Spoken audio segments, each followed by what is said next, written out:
Good morning, everyone. Welcome to the Center for Spiritual Living, Bellingham. I'm here with a live audience of about 5 people, and I'm so happy they're here joining us. 2 of those wonderful people are our musicians today. Kathy Angel and Kathy Murray are going to take us into this service with some inspiring music. Let's hear them.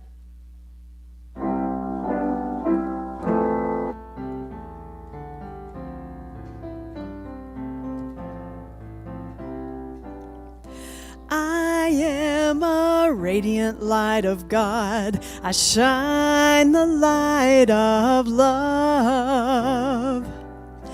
I am a radiant light of God. I shine the light of love. And when I stumble, I lead by the light of my faith, shining both night and day. Shining both night and day. I am a radiant light of God. I shine the light of peace.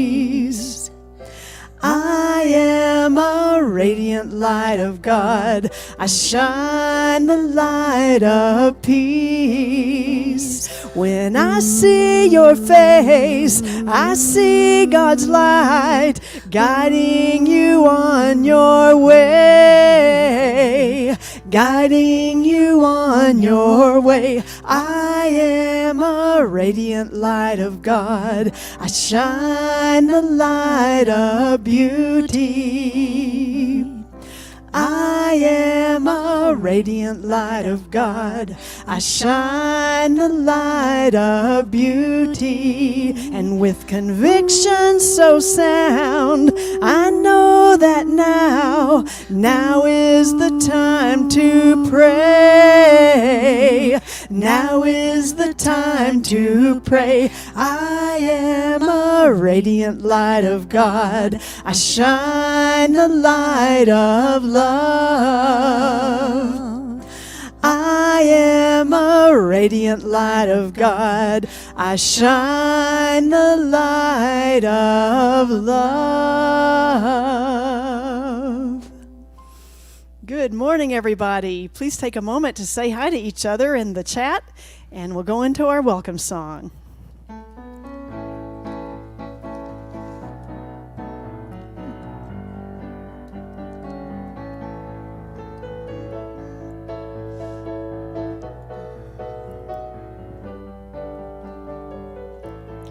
I'm in the right place at the right time. I am just where I'm supposed to be. I'm in the right place at the right time. I am just where I'm supposed to be. I'm in the right place at the right time. I am just where I'm supposed to be. I'm in the right place at the right time. I am just where I'm supposed to be. Oh, my soul is welcome here. Oh, my soul is welcome here. I am getting the message loud and clear. My soul is welcome here.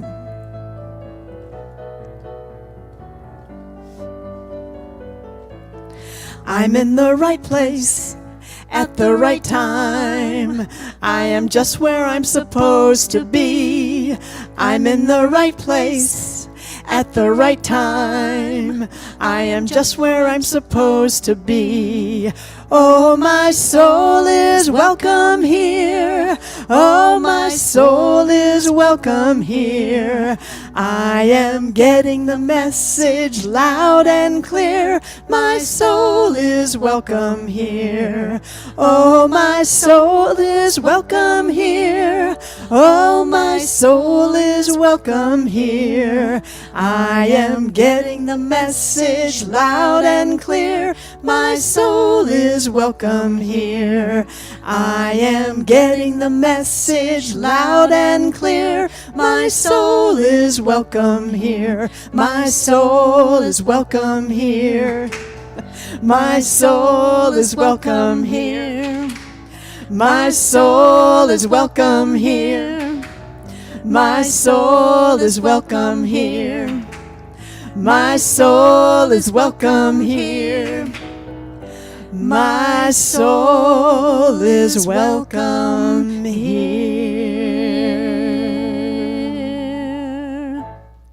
Now we'll join our practitioner for the day, Kalish.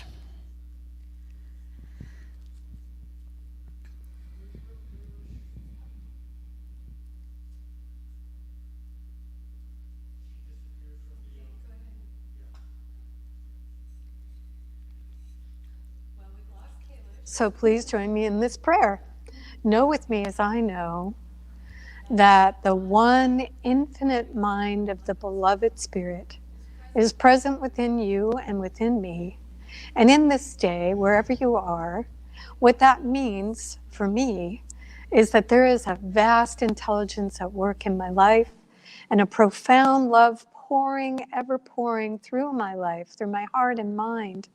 And I open my heart and I open my mind to receive that intelligence and love in this day, through this service and all that I do.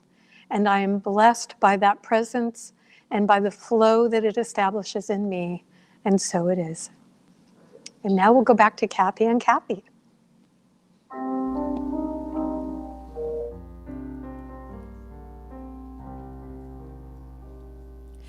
You are the heart, you are the hands, you are the voice of Spirit on earth, and who you are and all you do is a blessing to the world. We are the heart, we are the hands, we are the voice of Spirit on earth, and who we are and all we do is a blessing to the world. I am the heart, I am the hands, I am the voice of Spirit on earth, and who I am and all I do is a blessing to the world. You are the heart, you are the hands, you are the voice of Spirit on earth, and who you are and all you do is a blessing to the world, is a blessing to the world, is a blessing to the world.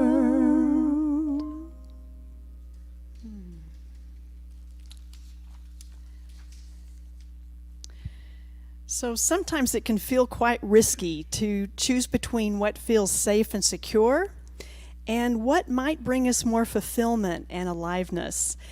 But it's often in letting go of the familiar that helps us actually move toward our highest good. And in this song, Karen Drucker says, the words of this song felt like a message from the part of me that has faith to the part of me that can still feel afraid.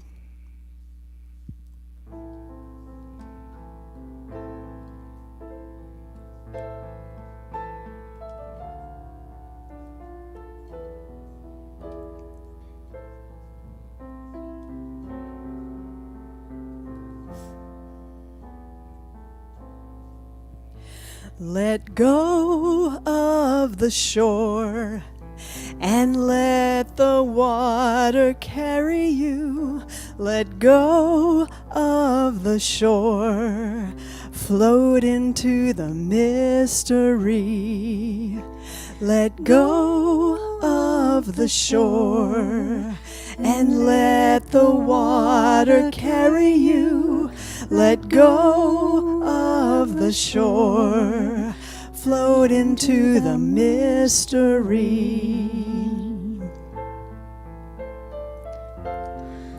You have all you need, it's all inside of you.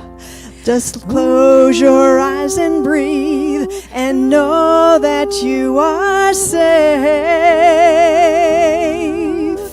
Let go of the the shore and let the water carry you. Let go of the shore, float into the mystery. Let go of the shore and let the water carry you. Let go of the shore, float into the mystery.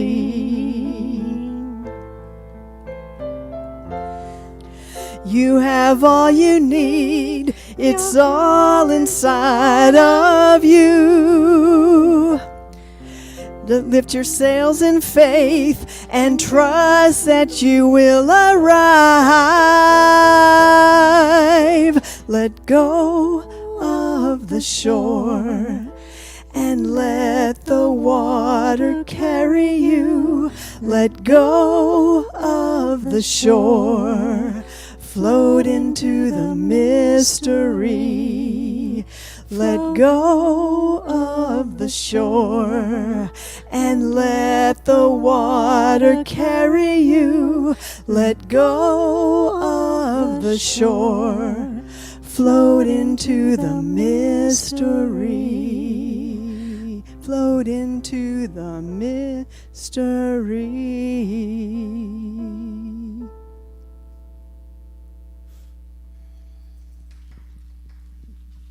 Thank you, Kathy. And Kathy, that was perfect. Perfect song for my topic today, which is what's your growing edge? And this is part of the monthly theme of what I can see from here. And just as the song said, you know, a lot of times we're called to do something new or different or rearrange things in some fashion in our lives.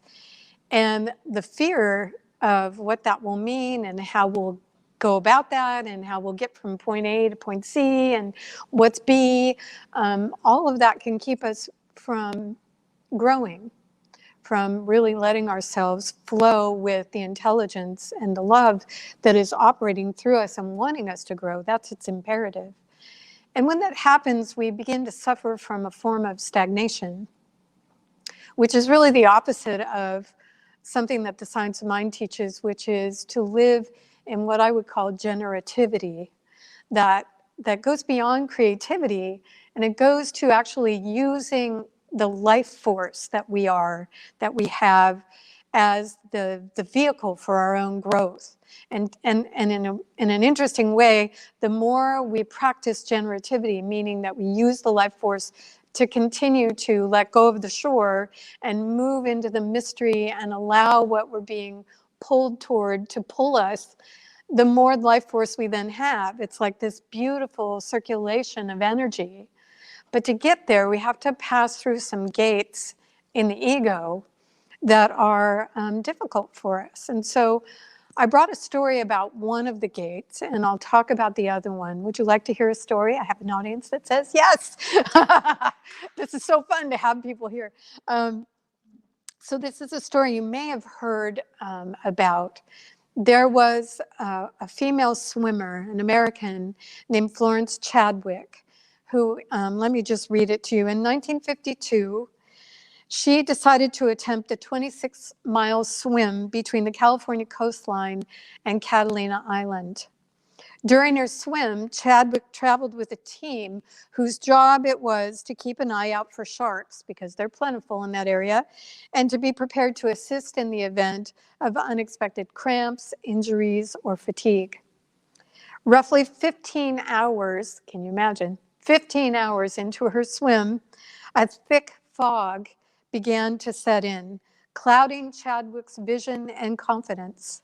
Her mother happened to be in one of the boats at the time. As Chadwick relayed to her team, she didn't think she could complete the swim. She swam for another hour before deciding to call it quits.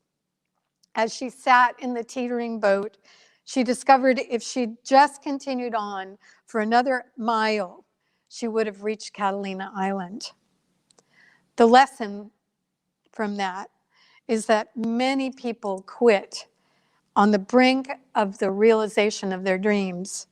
It's when the challenges feel the most daunting that we're often closer to our destination than we feel ourselves to be. So the Irish poet John O'Donohue speaks about it in this way. This is from his book, Anam Cara. If you have ever had occasion to be out early in the morning, before the dawn breaks, you will have noticed that the darkest time of night is immediately before the dawn. The darkness deepens and becomes more anonymous. If you've never been to the world and never known what a day was, you couldn't possibly imagine how the darkness breaks, how the mystery and color of a new day arrive. Light is incredibly generous, but also gentle. When you attend to the way the dawn comes, you learn how light can coax the dark. So for me, Florence's story is speaking to one of the gateways that you and I have to pass through on our way to opening to what we're called to now in this time. So the gate is that we may be willing to start. We may be willing to kind of bring the energy up, the life force up, and begin a project. And the project has a life of its own.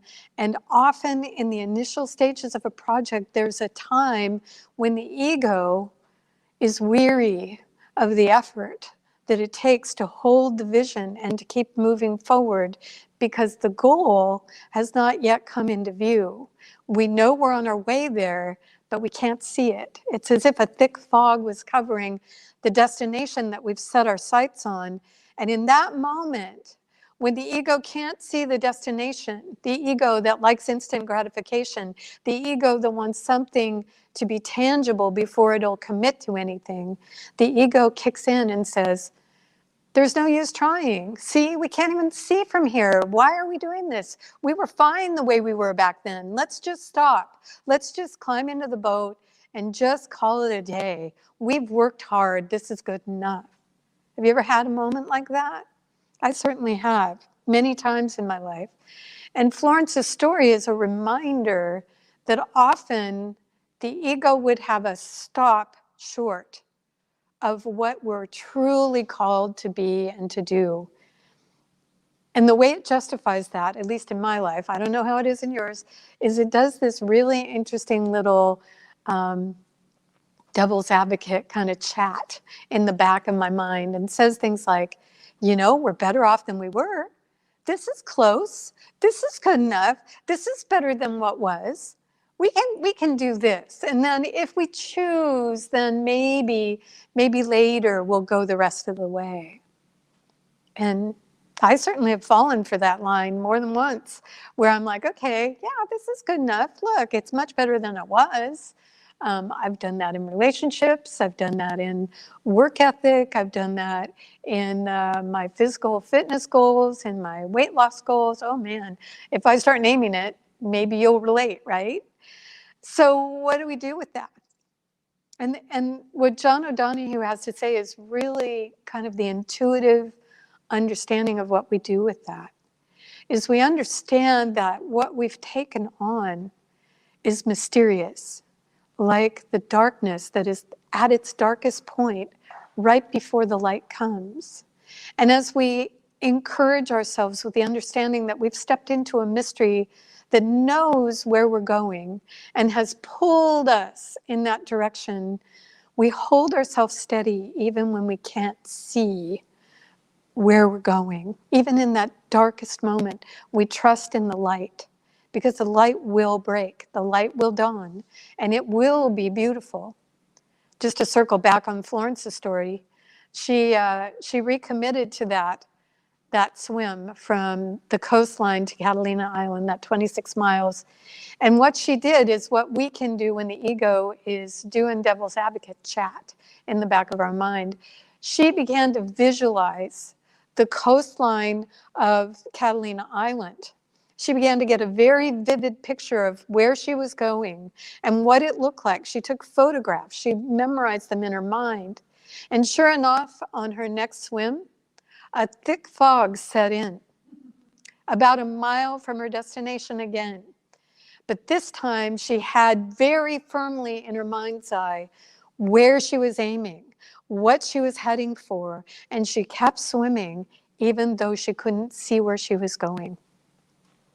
So that gateway of the ego is something that you and I are going to deal with more than once from here to the end of our time on the planet. And it's very valuable to begin to practice spiritually, to have the vision very concretely in our mind. What we know about that from spiritual principle is that everything is created twice, right? You remember this. So it's first created in mind, and then the law of cause and effect takes that image, that picture, that creation that we've worked with in our mind and turns it into reality in the outer level. So we do the work mentally, spiritually, emotionally. We do the work so that the ego doesn't have a way to get in and stop us from really completing the mission that we've set ourselves to complete. And the inner becomes the outer. And we can trust that. Every great invention has been created in this very way. And the invention of a life happens in the same way. The other thing that I became aware of this week, that I wanted to talk to you about, and I couldn't figure out if it was too personal, but oh well, you know me well. So I had a friend say to me, for the first time in this whole pandemic, I'm feeling so lonely.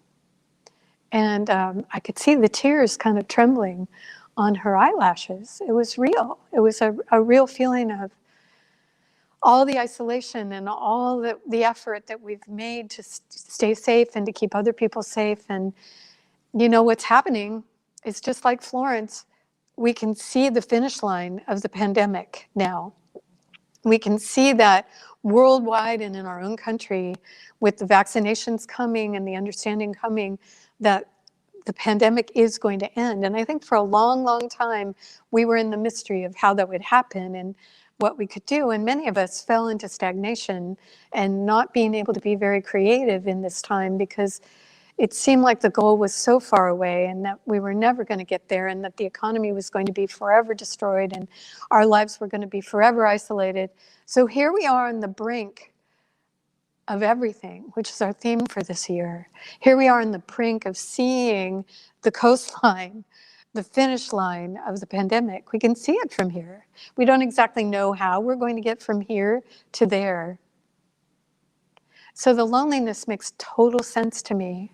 It's another maneuver that happens at an egoic level.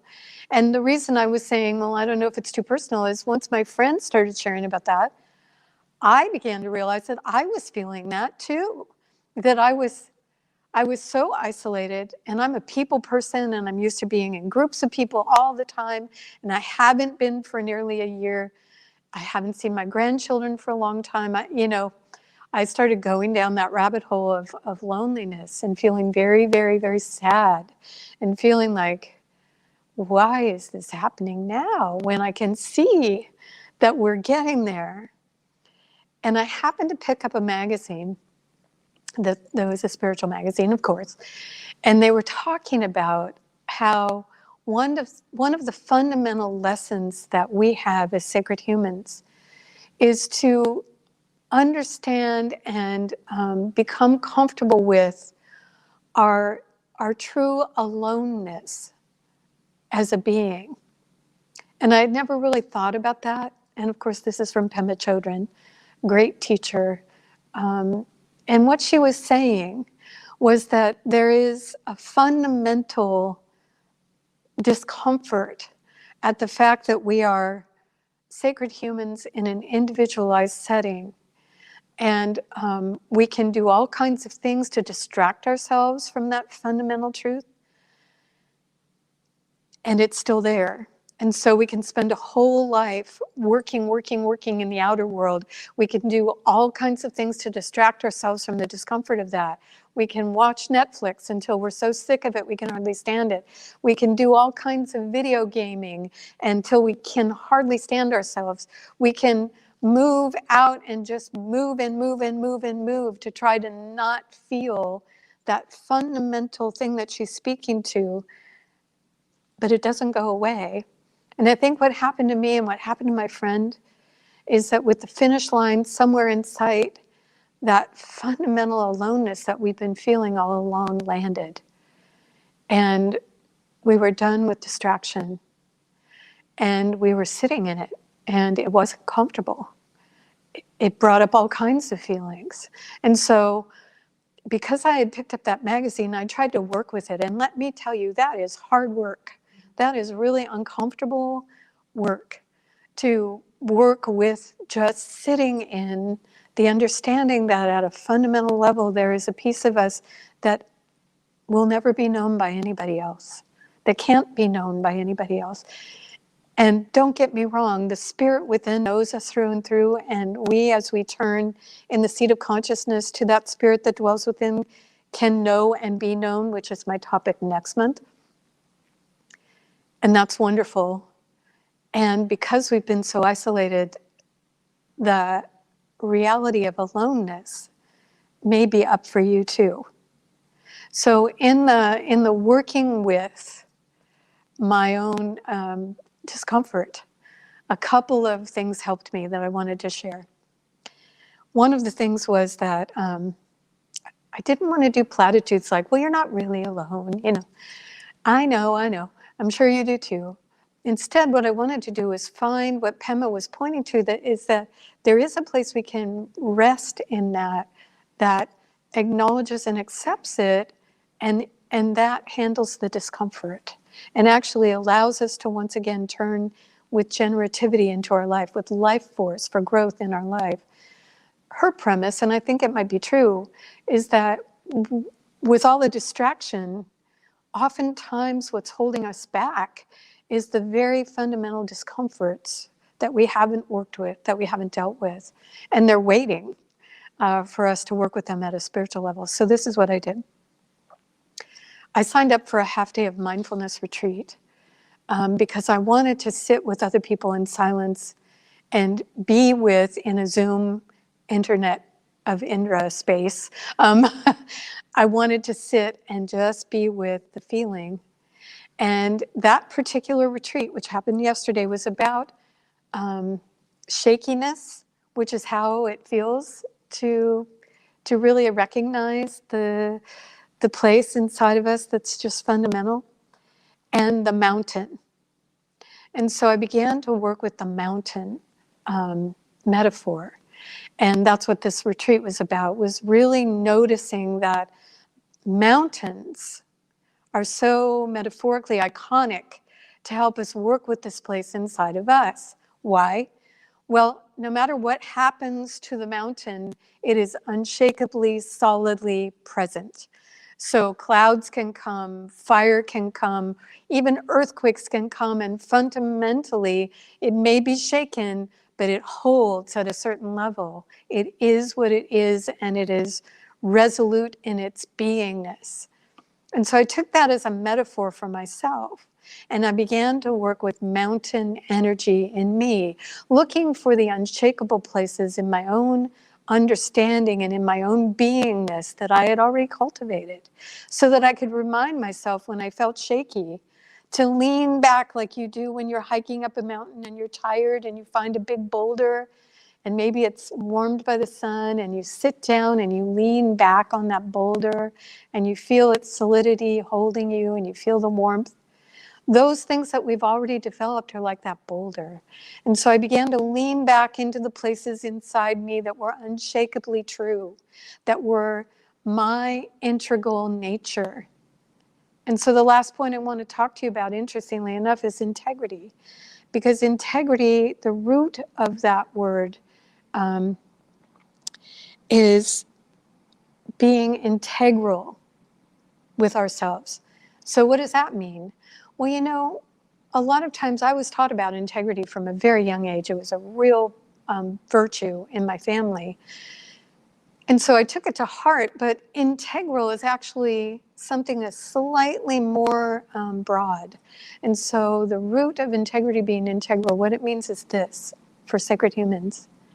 It means that we are whole and complete, even with the mistakes we've made. It means that even with the failures, we are whole, and that those failures and mistakes are part of the integral nature of who we have become. And I don't know a sacred human who's on the spiritual path who hasn't actually gained more from the failure and the mistakes than the easy successes of life. Because they teach us, they show us the places that we need to develop and grow in. And so being against the boulder of our truth, our integral nature, means that we've accepted all of who we are, even the shakiness, and we're leaning into the places that we've learned in ourselves about how to be unshakable, so that as we move into the mystery, we carry that awareness into it. So what happened to the loneliness is this. It sort of blew away. It kind of just, like the wind that we were experiencing yesterday, just sort of blew away with the wind. And I was left with what I had developed and the mystery of where I was going and the understanding that I had everything I needed because of the wholeness that I was feeling to move forward into that mystery assured, ready to hold strong in the darkest moment, knowing that the light would dawn. So I don't know where you are, but I know that you will meet a growing edge. It's the nature of the spiritual path, and that's why you're listening. So I would encourage you to lean back into the boulder, the warm boulder of what you've developed in yourself so far. Remind yourself of that. And don't let the ego do its devil's advocate chat, but instead, holding strong to what is already developed in you, forge forward. Let go of the shore of safety and allow yourself to be drawn to what you love, to what you want to be, to the growth that is calling you forward. In this way, we are sure to find the shoreline, the finish line, and be together once again. So I'll do a prayer for that. You get 2 from me today. In the knowing that there is a power and a presence that dwells within each of us, whose agenda is quite simple. Its agenda is growth. I now open my mind and my heart to listening deeply to what is my growing edge. What am I being called to? Simple or broad, frightening or not, that edge is there. And I accept that I have within me all that I need to move forward in confidence and trust, even in the darkest moment of my new creating, allowing myself to be drawn absolutely into the growth that is calling me. I will not settle. I will not stop. I will allow myself to be drawn, and I will move myself in the direction of that draw until I know for certain that I have arrived completely at the destination I had in mind. I am supported by a vast intelligence that has no limit in me, knows no limit in me, and is there always. And so, in gratitude for that intelligence operating through me, I release this word to do its mighty work in me and anyone who chooses this prayer. And so it is. All right, I'm going to tell you a little bit about what's happening. The first thing I want you to know is that today at noon, we're having a wonderful Zoom presentation from our Earth Stewards team. They're a team that is working with our core value of being good stewards of our land, our finances, our community, and the world. And so every 5th Sunday in this year, they'll be bringing you an opportunity to learn about climate, about how to be better stewards of the earth. And so today what we're bringing you is a video presentation by a spiritual leader from Germany. His name is Thomas Hubble, and he'll be talking about climate change viewed from a spiritual lens. The video is about 16 minutes long, and then we'll have a series of questions that you'll get to discuss in small breakouts. So you're invited to come at noon. If you need the Zoom link, I believe you can find it on our website in the announcements, so look for it there. You may want to bring a lunch. I had one person who's a committed omnivore say, well, I'm not going to go to that because you keep saying to bring a plant-based lunch. And I'm like, okay, here's why we say that. It's not that we want the entire world to be vegan or something. But what we do know is that if we, let's say, have a peanut butter sandwich instead of a roast beef sandwich for one time, and we do that on a regular basis where we cut down the amount of meat that we're eating, the entire planet benefits in so many ways. So that's why we say it. But if you want to eat a roast beef sandwich while you're listening to Thomas Hubble, nobody's going to be checking what you're eating. So feel free to come. We'd love you to be there and hear this and be a part of it. That's happening today at noon. And then my class is starting this Tuesday, and the last day to register for that class is tomorrow. And so we'd love you to, by noon. So we'd love you to come and be in this class if you would like. It's called Revealing Wholeness. And you may remember if you listened last week, I accidentally got involved with a course that involved coaching. And so I'm going to be bringing some of those coaching tools into this discussion in 7 weeks of the connection between the mind, body, and the spirit. We're going to be using some of Joe Dispenza's excellent guided meditations. We're going to be using the book Mind Over Medicine to talk about the placebo effect and how to become your own spiritual advocate for your health of mind, body, and spirit. And we're going to be looking at the Science of Mind teachings and what they have to say about that connection. So it's a really vital class, goes from 6 to 8 o'clock every Tuesday for 7 weeks. And you're invited to come, whether you're an alum of many classes of mine or you're brand new. This will be a really interesting discussion. And there will be interaction, there will be discussion, there will be an opportunity to work within yourself.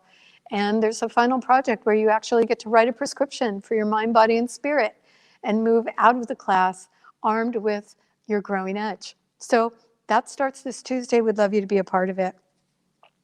We also, next Sunday, are having our Zoom discussion after the Sunday service. And this is an opportunity to take the points that have been talked about in the service and talk with other people of like mind spiritually about what you got out of the talk, some of the ideas you're taking away, maybe discuss those ideas. And the interesting thing about next week is that my dear friend, Reverend Sue Miller-Bourne, is going to be speaking for me. I am taking a birthday weekend off. I don't think I've had a Sunday off since September. And so Sue, as a birthday gift, is speaking for me that day. And so you'll get to hear a different perspective and then have a discussion about it. So you're invited to that Zoom discussion. We also have a couple of things coming up. You may want to mark your calendars. The Men's Circle meets via Zoom on the second Sunday of every month. And that'll be happening at noon on, let's see, 7+7 on Valentine's Day. So you're welcome to come to that. The Women's Circle is going to be meeting on the 12th at 6 p.m. That's a Friday evening. And we're going to be talking about the topic, To Know as We Are Known. And that should be a really rich experience together as women. And then this coming Friday, the 5th of February, I can't believe I'm saying February, the 5th of February at 6 o'clock, there's a really exciting new thing that I'm really inviting you to explore. It's called Creativity as a Spiritual Practice. And we have joining us for the first one of these sessions, our own Denise Champion, who is a really well-known artist in our community and abroad. And Denise is going to be talking about her creative process and how it relates to spirituality. And then there'll be a discussion of the people that are in this Zoom group. This Creativity as a Spiritual Practice is happening once a month on the first Friday of every month at 6 p.m. And so you're invited to come. If you can't come this time, we'll have another art form that will be represented in March, and we'd love you to be a part of that. We also have on February 21st, which is a Sunday, the Fundamentals of the Science of Mind. It's an interactive free workshop that the practitioners are putting on, and we'd love you to be a part of it. Don't forget that we open our day at 7 a.m. Monday through Friday with prayer with the practitioners. We close our day Monday through Friday with gratitude. We have a midweek Wednesday, 7 p.m. guided meditation for you. And you can be involved in many ways that will help you deal with any shakiness you might be feeling and ground you like a mountain into the unshakable nature that also is the truth of you. So take advantage of those opportunities. Right now, I'm going to turn you back over to Kathy and Kathy for a closing song. And thank you in advance for the donations you make to our center. It's allowing us to do wonderful things. Thank you.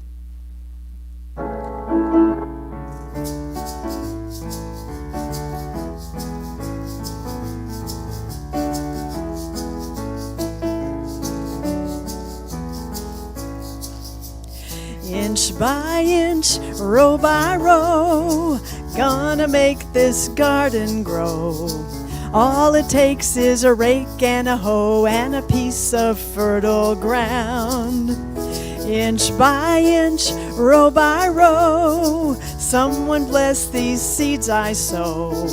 Someone warm them from below till the rain comes tumbling down. Pulling weeds and picking stones, we are made of dreams and bones. Feel the need to grow my own, 'cause the time is close at hand. Grain for grain, sun and rain, find my way in nature's chain. Tune my body and my brain to the music from the land. Plant your rows straight and long, temper them with prayer and song. Mother Earth will make you strong if you give your love and care. Old crow watching hungrily from his perch in yonder tree. In my garden I'm as free as that feathered thief up there. Inch by inch, row by row, gonna make this garden grow. All it takes is a rake and a hoe and a piece of fertile ground. Inch by inch, row by row, someone bless these seeds I sow. Someone warm them from below till the rain comes tumbling down. Till the rain comes tumbling down. Till the rain comes tumbling down. Have a great week, everybody.